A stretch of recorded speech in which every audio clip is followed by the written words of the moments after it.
đấy chẳng ngày ní nhung phải hiện vì là việc pra bằng cao là việc bằng cao sầm nô nó không Google Form và chẳng lúc này khu trôi máu lúc này khu khơi Google Chrome và nó chỉ browser lúc này khu cho Google Chrome của bạnแต่นี้ខ្ញុំប្រើ browser ផ្សេងទេប៉ុន្តែនៅក្នុង Google Chrome ដូចគ្នាអញ្ចឹងលោកគ្រូអ្នកគ្រូមើលទៅខាងស្ដាំដៃគេមាន Google App អញ្ចឹងលោកគ្រូអ្នកគ្រូចុចទៅលើ Google App នេះមកបាទអញ្ចឹងយើងទៅរក Google Form បាទអស់វាចុះខមអញ្ចឹងនេះ Google Form បាទចុចទៅលើ Google Form នេះមកបាទអញ្ចឹងបន្ទាប់មកលោកគ្រូអ្នកគ្រូឃើញ interface របស់វាអញ្ចឹងបន្ទាប់មកលោកគ្រូអ្នកគ្រូចុចនៅលើ platform បាទចុចលើ platform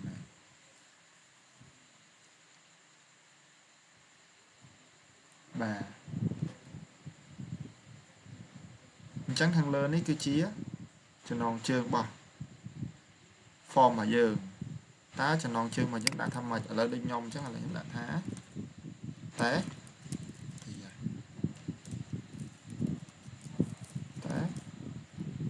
ICT ចុះ ICT តែ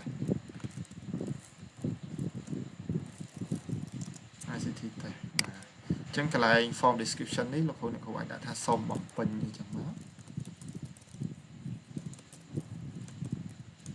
បាទសូមបំពេញអញ្ចឹងមកអញ្ចឹងលោកគ្រូអ្នកគ្រូមើលឃើញ font វាអត់ទាន់ស្អាតទេណាលោកគ្រូអ្នកគ្រូអញ្ចឹងអាចដូរ font បាននៅក្នុង Google Form អញ្ចឹងលោកគ្រូអ្នកគ្រូចុចទៅលើ custom បន្ទាប់មកលោកគ្រូអ្នកគ្រូចុចទៅលើ header អញ្ចឹង header នេះគេសំដៅទៅលើក្បាលទំព័រនេះខាងលើគេនេះណាដល់ពេល question នេះគេសំដៅទៅលើ untitled question បាទដល់ពេលដែល text គេសំដៅទៅលើ option ហើយនិង description ខាងលើនេះបាទអញ្ចឹងឥឡូវយើងដូរលោកគ្រូអ្នកគ្រូបើសិនជាអត់មានខ្មែរសៀមរាបខ្មែរមូខ្មែរ content នេះទេលោកគ្រូអ្នកគ្រូអាចទៅ add នេះ add like new font more font នេះបាទចុចលើ more font ហ្នឹងណាវា slow បាទ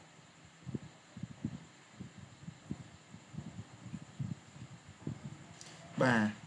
អញ្ចឹងលោកគ្រូអ្នកគ្រូចង់បានខ្មែរមូលោកគ្រូអ្នកគ្រូទៅសេមូមកនេះអញ្ចឹងលោកគ្រូអ្នកគ្រូគាត់ថាច់ដូចខ្ញុំអញ្ចឹងហើយចុចដានមកចង់បានខ្មែរសៀមរាបលោកគ្រូអ្នកគ្រូ search សៀមរាបចឹងមកនេះហើយលោកគ្រូអ្នកគ្រូចុចថាច់មកលោកគ្រូអ្នកគ្រូចុចដានមកបាទខ្ញុំបញ្ជាក់ប៉ុណ្ណឹងចុចដានបាទសារអ៊ីនធឺណិតខ្ញុំ slow បាទអញ្ចឹងឥឡូវ header ខ្ញុំដាក់ខ្មែរសៀមរាបបាទអញ្ចឹង question របស់ខ្ញុំកន្លែងសំណួរនេះខ្ញុំដាក់សំទោសខាងលើខ្ញុំដាក់ខ្មែរមូកន្លែង untitled question របស់ខ្ញុំដាក់ខ្មែរសៀមរាបហើយ text របស់ខ្ញុំដាក់ថាខ្មែរសៀមរាបដូចគ្នាអញ្ចឹងឃើញកន្លែងនេះដូរណាបាទអញ្ចឹងជាទូទៅដំបូងនៅពេលដែលយើងធ្វើតេស្តយើងត្រូវឲ្យកូនសិស្សយើងបំពេញព័ត៌មានតខ្លួនរបស់គាត់សិនបាទអញ្ចឹងដំបូងគេខ្ញុំឲ្យគាត់បំពេញទី1គឺឈ្មោះបាទពេលដែលលោតឈ្មោះអញ្ចឹងនេះវាលោតអូតូម៉ាទិកឲ្យយើងដាក់ short answer បាទអញ្ចឹងកន្លែងឈ្មោះនេះយើងត្រូវដាក់ requirement អញ្ចឹងតួនាទីរបស់ requirement ហ្នឹងវាធ្វើឲ្យ form របស់យើងហ្នឹងបើសិនជាលោកគ្រូអ្នកគ្រូបើសិនជាកូនសិស្សរបស់យើងអត់បំពេញឈ្មោះទេវាឲ្យយើងវាឲ្យកូនសិស្សរបស់យើង submit ទេបាទប៉ុន្តែបើសិនជាយើងបិទ requirement ទោះគាត់បំពេញឈ្មោះឬមិនបំពេញក៏គាត់អាច submit បានដែរបាទអញ្ចឹងកន្លែងព័ត៌មានតខ្លួនរបស់សិស្សយើងត្រូវបើក requirement ដើម្បីឲ្យគាត់បំពេញជាដាច់ខាតបាទអញ្ចឹងដើម្បីបន្ថែម form question នេះមួយទៀតលោកគ្រូអ្នកគ្រូចុចសញ្ញាបូកនេះមកបាទ add question ណាអញ្ចឹងបន្ទាប់ពីឈ្មោះឲ្យខ្ញុំឲ្យគាត់ពេញ page អញ្ចឹង page របស់យើងលោកគ្រូអ្នកគ្រូ select នៅលើ question tab នេះមកហើយយើងអាចរើស3យើងអាចរើសយក multiple choice ក៏បាន check box នេះក៏បានយក drop down នេះក៏បានដែរបាទអញ្ចឹងអានេះខ្ញុំយក drop down ចោះបើខ្ញុំចូលចិត្តអាហ្នឹងវាមើលទៅឃើញស្អាតចឹងណាបាទឥឡូវដាក់ drop តោះខ្ញុំចុច enter នោះវាស្មើនឹង add option នេះបាទស្រី enter មួយទៀតមកផ្សេងដើម្បីមានបរិយាប័ន្នផ្សេងបាទអញ្ចឹងយើងត្រូវថែម requirement ឲ្យអាចភេទយើងផងបាទបន្តមកទៀតឥឡូវខ្ញុំយកតែ3បានហើយយកថ្នាក់មួយទៀតមកថ្នាក់របស់យើងឥឡូវខ្ញុំយក multiple choice អញ្ចឹងមានថ្នាក់កថ្នាក់ខហើយនិងថ្នាក់កបាទអញ្ចឹងព័ត៌មានរបស់យើងពេញហើយប៉ុន្តែលោកគ្រូអ្នកគ្រូចង់ថា ដាក់ password ឲ្យកូនសិស្សរបស់យើងបើន័យថាយើងមាន3ថ្នាក់អញ្ចឹងកូនសិស្សថ្នាក់ក password ផ្សេងកូនសិស្សថ្នាក់ខ password ផ្សេងកូនសិស្សថ្នាក់ក password ផ្សេងបាទអញ្ចឹងលោកគ្រូអ្នកគ្រូអាចចុចទៅលើសញ្ញាបូកនេះមក add question ទៅដែរមកហើយយើងទៅសេមកថាសុំបំពេញលេខសម្ងាត់សុំបំពេញលេខសម្ងាត់បាទអញ្ចឹងកន្លែង multiple choice នេះលោកគ្រូអ្នកគ្រូទៅដូរទៅជា short answer ក៏បាន paragraph ក៏បានប៉ុន្តែជាទូទៅអានេះបើយើងដាក់ឲ្យយើងតិចមេកុំឲ្យ form របស់យើងវាខាត data ច្រើននេះយើងយក short answer មកបាទតោះមកយើងដាក់បើក requirement ឲ្យវាដូចគ្នាមិនថ្នាក់មកខ្ញុំតន់បើកអញ្ចឹងបើកដូចគ្នាណាបាទនៅពេលដែលបើក requirement នេះវាឃើញសញ្ញាផ្កាយនេះអញ្ចឹងបានន័យថាត្រូវតែបំពេញអត់បំពេញអត់បានទេអញ្ចឹងលោកគ្រូអ្នកគ្រូចុចទៅលើ form សូមបំពេញលេខសម្ងាត់បន្ទាប់មកចុចឆ្លើយ more option នេះនៃត្រី3នេះចុច3ហ្នឹង your response validation បន្ទាប់មកដូរកន្លែង number នេះទៅជា text បន្ទាប់មក content នេះត្រូវហើយអញ្ចឹងកន្លែងដែលគេដាក់ថា text ហ្នឹងលោកគ្រូអ្នកគ្រូអាចដាក់ password បានបាទចុះឥឡូវខ្ញុំដាក់ថា168តែជាទូទៅអានេះគេដាក់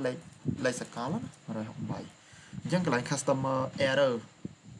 custom error text បើន័យថាកន្លែងហ្នឹងបើសិនជាកូនសិស្សរបស់យើងដាក់លេខ1លេខ2ខុសពី168ហ្នឹងតើព័ត៌មានដែលចេញហ្នឹងចេញបែបណាបើន័យថានៅពេលដែលវា error ដោយ Facebook របស់យើងនៅពេលដែលយើងដាក់ password ខុសទៅវាលោតដាក់ invalid ឬក៏ error password អញ្ចឹងណាអញ្ចឹងអាកន្លែងហ្នឹងយើង set up password របស់វាចូលមកហើយខ្ញុំដាក់ថាមិនត្រឹមត្រូវមិនត្រឹមត្រូវបាទអញ្ចឹង form របស់យើងចប់ហើយបាទចប់ព័ត៌មានតខ្លួនរបស់ពួកគាត់ហ្នឹងណាអញ្ចឹងលោកគ្រូអ្នកគ្រូចង់ដឹងថា form របស់យើងបំពេញបែបណាលោកគ្រូអ្នកគ្រូអាចចុច preview បានអញ្ចឹងប៊ូតុង preview ហ្នឹងនៅខាងលើរូបផ្នែកនេះបាទចុចលើប៊ូតុង preview នេះមកវានឹង load ទៅ tab មួយទៀតហើយបាទអញ្ចឹងយើងមើលឈ្មោះរបស់យើងសរសេរធម្មតាភេទរបស់យើងវាជា check box បាទចុចទៅលើហើយយើងជ្រើសរើសចឹងទៅបាទបន្តមកទៀត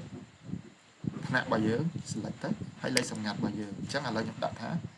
លេខ70 170ឧទាហរណ៍ណាដាក់170គឺវា load ដែរมันត្រឹមត្រូវតែខ្ញុំដាក់ថា168វិញ load ទៀតអត់ចឹងអត់ load ទេបាទប៉ុណ្ណឹងបន្តមកទៀតភ្លេចប្រាប់អញ្ចឹងបន្តមកទៀតគេមានប៊ូតុង submit ប៉ុន្តែនៅក្នុង preview របស់យើង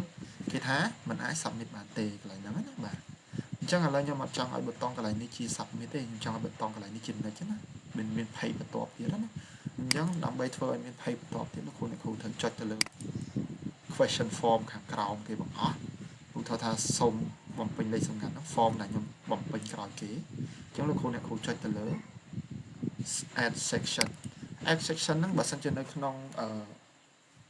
Microsoft Word ដែលយើង add new page អញ្ចឹងណាបាទអញ្ចឹងឥឡូវយើងសាកចុចឥឡូវវា load submit ទៅហើយណាឥឡូវយើង refresh page ឥឡូវ load next វិញណាបាទអញ្ចឹងនៅពេលដែលយើងចុច next យើងអត់តពេញព័ត៌មានឡើយយើងពេញទៅណាក៏លេខសម្ងាត់យើង160ចុច next មកគេមាន section ថ្មីមួយទៀតណាតែអត់មានព័ត៌មានអីទេអត់មានលំហាត់អត់មានអីទេអញ្ចឹងឥឡូវយើងដាក់មកសំនោះបាទបន្ទាប់មកយើង add question form ដដែលមកនេះកន្លែង add question បាទជិះលើ add question មកដើម្បីយើងបង្កើតសំណួរម្ដងយើងដឹងព័ត៌មានរបស់សិស្សណាអញ្ចឹងយើងឲ្យគាត់ពេញឲ្យគាត់ធ្វើលំហាត់ម្ដងឥឡូវថាខ្ញុំដាក់1 បូក 1 បូក 1បាទអញ្ចឹងកូនសិស្សគាត់អាចឆ្លើយថា11ឆ្លើយថា1ហើយហ្នឹង2អញ្ចឹងទៅចម្លើយរបស់ខ្ញុំមាន3ហ្នឹងអញ្ចឹងនៅពេលនេះនៅពេលដែលយើងប្រើ multiple choice Google Form វាអាចកែយើងអូតូតើកន្លែងណាយើងត្រូវបើក answer key ដើម្បីឲ្យ Google Form កែអូតូឲ្យយើងអញ្ចឹងដើម្បីបើក បើក answer key នៅកន្លែងនេះលោកគ្រូអ្នកគ្រូត្រូវចុចទៅលើ setting បន្តមកទៀតលោកគ្រូបើកលោកគ្រូទៅរកពាក្យថា mark this a quiz បន្តមកនេះ on វាមកបាទពេលដែលយើង on យើងចូលទៅលើ question របស់យើងវិញឃើញវាមានពាក្យថា answer key បាទអញ្ចឹងលោកគ្រូអ្នកគ្រូចុចទៅលើ answer key បន្ទាប់មកលោកគ្រូអ្នកគ្រូត្រូវមើល point ប៉ុន្មាននេះបន្ទុករបស់សិស្សតើក្នុងមួយសំណួរហ្នឹងលោកគ្រូដាក់ឲ្យសិស្សប៉ុន្មានបន្ទុកឥឡូវថាមួយសំណួរមួយបន្ទុកបាទខ្ញុំដាក់មួយបន្ទុកបន្ទាប់មកចម្លើយមួយណាដែលត្រឹមត្រូវ1 + 1 2អញ្ចឹងលោកគ្រូអ្នកគ្រូចុចលើ2មកហើយចុចដាច់អញ្ចឹងនៅពេលដែលកូនសិស្សគាត់ឆ្លើយថា1ឬក៏11អត់ត្រូវទេតោះតែឆ្លើយថា2បានបន្ទុក1បន្ទុកបាទមួយទៀតតកតងជាមួយនឹង requirement អញ្ចឹង requirement ឡើងនេះ require ហ្នឹងគេអត់ដាក់គេអត់អាចឲ្យសិស្សបំពេញសំណួរឲ្យដាក់ require នៅឡើយហ្នឹងឯងជាទូទៅព្រោះឲ្យសិស្សគាត់មានសិទ្ធិឆ្លើយក៏បានមិនឆ្លើយក៏បានប៉ុន្តែជាក់ស្ដែងព័ត៌មានផ្ទាល់ខ្លួននេះគឺត្រូវតែឲ្យគាត់បំពេញបាទមិនន័យថាត្រូវដាក់ requirement ឲ្យគាត់បាទឥឡូវខ្ញុំបង្ហាញតកតងមួយសំណួរមួយទៀតប្រភេទសំណួរដែលគេហៅថា paragraph បាទជាទូទៅសំណួរគេអត់សូវប្រើ short answer នេះទេអានេះតកតងមួយពេញព័ត៌មានផ្ទាល់ខ្លួនអីអាហ្នឹងគេប្រើ short answer ប៉ុន្តែ paragraph នេះអានេះគេប្រើសម្រាប់សំណួរឧទាហរណ៍ដូចចូលរៀបរាប់អញ្ចឹងទៅបាទចូលរៀបរាប់អញ្ចឹងទៅចុចទៅខាងបាទអញ្ចឹងដើម្បីចូលរៀបរាប់អីចឹងទៅអញ្ចឹងចូលរៀបរាប់ហ្នឹងគេប្រើសំណួរជាលក្ខណៈ paragraph ប៉ុន្តែ Google Form អត់កែឲ្យអូតូទេលោកគ្រូអ្នកគ្រូត្រូវទៅកែខ្លួនឯងកន្លែងហ្នឹងអញ្ចឹងកន្លែងកែខ្ញុំនឹងបញ្ជាក់បន្ថែមថាទៅកែនៅកន្លែងណាបាទអញ្ចឹងកន្លែងនេះលោកគ្រូអ្នកគ្រូក៏កំណត់បន្ទុកឲ្យវាដែរបាទឥឡូវថាចូលរៀបរាប់ហ្នឹងលោកគ្រូឲ្យ2បន្ទុកលោកគ្រូអ្នកគ្រូឲ្យ2បន្ទុកអញ្ចឹងចុចលើហ្នឹងមកដាក់ឲ្យ2បន្ទុកមកចុចដាក់មកបាទដូចគ្នាអត់ដាក់ require ទេបាទឥឡូវមួយទៀតសំណួរតើតើមួយគូផ្គងវិញតើគូផ្គងយើងត្រូវធ្វើម៉េចលោកគ្រូអ្នកគ្រូ add Google add form question form ទៅដែរមកបាទបន្ទាប់មកយើងត្រូវដូរពី multiple choice នេះទៅយក multiple choice grip ក៏បាន check box grip នេះក៏បានដែរឆ្លាញ់មួយណាយកមួយហ្នឹងមកបាទឥឡូវខ្ញុំយក multiple choice ចុះ multiple choice grip ណាចុចនៅលើ multiple choice grip មកខ្ញុំដាក់ថាសំណួរនេះខ្ញុំដាក់ថាគូផ្គងចុះឥឡូវខាងលើនេះខ្ញុំអត់បាច់ដាក់ឯសំណួរហ្នឹងលោកគ្រូចាំស្អីខ្លួនឯងណាគូផ្គងបាទអញ្ចឹងកន្លែងនេះខ្ញុំដាក់លេខ1លេខ2លេខ1លេខ2លេខ3អញ្ចឹងណាអានេះលេខ3លេខ1លេខ2អញ្ចឹងទៅបាទអញ្ចឹងនៅក្នុងកន្លែងសំណួរគូផ្គងយើងអាចដាក់ចម្លើយត្រឹមត្រូវឲ្យវាបានបាទអញ្ចឹងលោកគ្រូអ្នកគ្រូចុចទៅលើ answer key បន្ទាប់មកលោកគ្រូអ្នកគ្រូត្រូវរកចម្លើយណាដែលត្រឹមត្រូវអញ្ចឹង1ទៅ1ដូចគ្នា2ទៅ2ដូចគ្នា3ទៅ3ដូចគ្នាអញ្ចឹងលោកគ្រូអ្នកគ្រូកំណត់បន្ទុកមកថាក្នុងមួយសំណួរហ្នឹងបានមកបន្ទុកបាទហើយខ្ញុំដាក់មួយទាំងអស់មកចុចដាក់ណារួចរាល់ហើយអញ្ចឹងកូនសិស្សរបស់យើង1ទៅ1 2ទៅ2 3ទៅ3បាទអញ្ចឹងឥឡូវខ្ញុំធ្វើតែ3សំណួរហ្នឹងទេអញ្ចឹងយើងធ្វើប៉ុណ្្នឹងហើយកូនសិស្សរបស់យើងធ្វើបានន័យថាអត់ទាន់អាចឲ្យកូនសិស្សយើងបំពេញបានទេ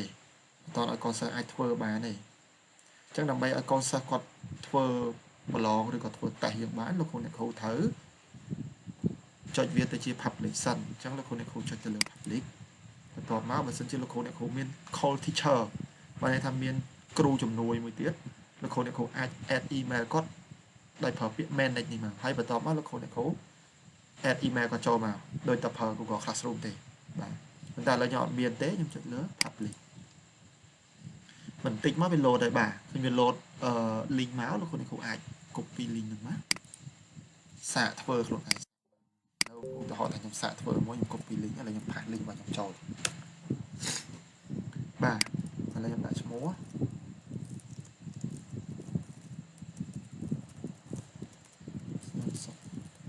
បាទប្រូថ្នាក់កលេខសម្ងាត់ថ្នាក់កខ្ញុំគឺ168នេះមកជួយទៅមកហើយ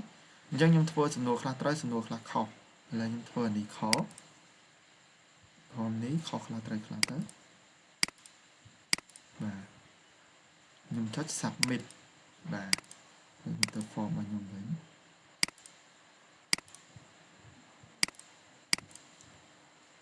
អញ្ចឹងនៅពេលដែល submit ហើយ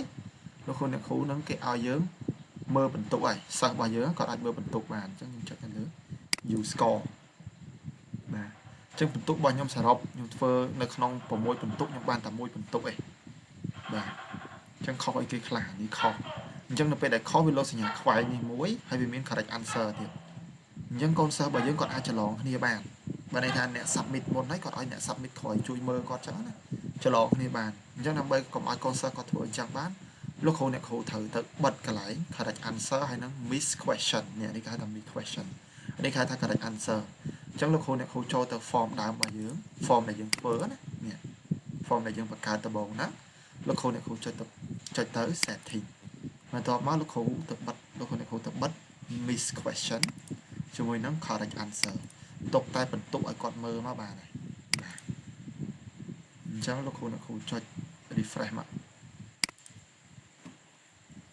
បាទមិនឃើញមាន miss answer នៅខាងលើហើយមាន correct answer ណាអញ្ចឹងកន្លែងនេះអត់ឃើញមានបន្ទុកទេអត់ដឹងថាយើងបានមកបន្ទុកទេអានេះដូចគ្នាបាទអញ្ចឹងអ្នកបើសិនជាលោកគ្រូអ្នកគ្រូថាអូចង់ដេញជើងកូនសិស្សនេះវាលោតបន្ទុកនៅនឹងទៀតបាទអញ្ចឹងលោកគ្រូអ្នកគ្រូទៅបិទទាំងអស់មកបិទទាំងអស់នេះកន្លែង point value នេះចុចបិទកន្លែងហ្នឹងមកចុច refresh មកបាត់ទាំងបន្ទុកទៀតបន្ទុកបានប៉ុន្មានគាត់ឃើញដែរខាងលើគាត់ឃើញខាងក្រោមនេះក៏គាត់ឃើញដែរប៉ុន្តែលោកគ្រូអ្នកគ្រូខ្លះទៀតគាត់អត់ឲ្យកូនសិស្សមើលបន្ទុកមកបានន័យថាពេលដែលចុចពឹបទៅវាអត់លោត view score កន្លែងនេះទេវាលោតវាអត់លោតអីទាំងអស់មកបាទអញ្ចឹងដើម្បីធ្វើអញ្ចឹងបានលោកគ្រូអ្នកគ្រូចុចកន្លែងនេះ letter after menu review ហ្នឹងលោកគ្រូអ្នកគ្រូចុចមក touch មកលើនឹងវិញហើយលោកគ្រូអ្នកគ្រូទៅ refresh កន្លែង view score បាទអូគេឲ្យពេញ30ឥឡូវខ្ញុំពេញ30ពេញប្រុស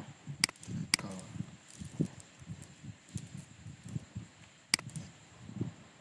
ពេញ visual បាទហើយខ្ញុំធ្វើត្រូវខ្លះខុសខ្លះទៅអញ្ចឹងអាហ្នឹងចុច submit បាទអញ្ចឹងវាឡើងលោតប៊ូតុង view score នៅកន្លែងនេះហើយបាទបានន័យថាយើងបាន remove ប៊ូតុង view score នឹងចោលហើយនៅពេលដែលយើង on កន្លែង letter after menu review អញ្ចឹងដើម្បី on បាននេះកន្លែង touch នេះ touch កន្លែងនេះបានលោកគ្រូទៅចូល setting ដូចថាតតកន្លែងហ្នឹងដែរបាទមួយទៀតឥឡូវយើងដឹងហើយកន្លែងបិទបើកបន្ទុកកន្លែងនេះអញ្ចឹងលោកគ្រូអ្នកគ្រូទៅមើលបន្ទុករបស់សិស្សឧទាហរណ៍ថា form វាមិនកើតបន្ទុកឲ្យយើងអូតូតើបន្ទុកយើងនៅកន្លែងណាបន្ទុករបស់សិស្សរបស់យើងណាអញ្ចឹងយើងចូលមក form ដើមរបស់យើងដដែលមក form ដែលយើងបង្កើតហ្នឹងណាលោកគ្រូអ្នកគ្រូចុចទៅលើ respawn បាទបន្តមកយកពាក្យថា add to sheet បាទហើយកន្លែងនេះកន្លែងយើងដាក់ឈ្មោះនេះ sheet របស់យើងចង់ដាក់ឈ្មោះអីក៏បានដែរនេះសាច់ចិត្តយើងណាលេខ្ញុំអត់ដូរឈ្មោះទេខ្ញុំចុច create បាទ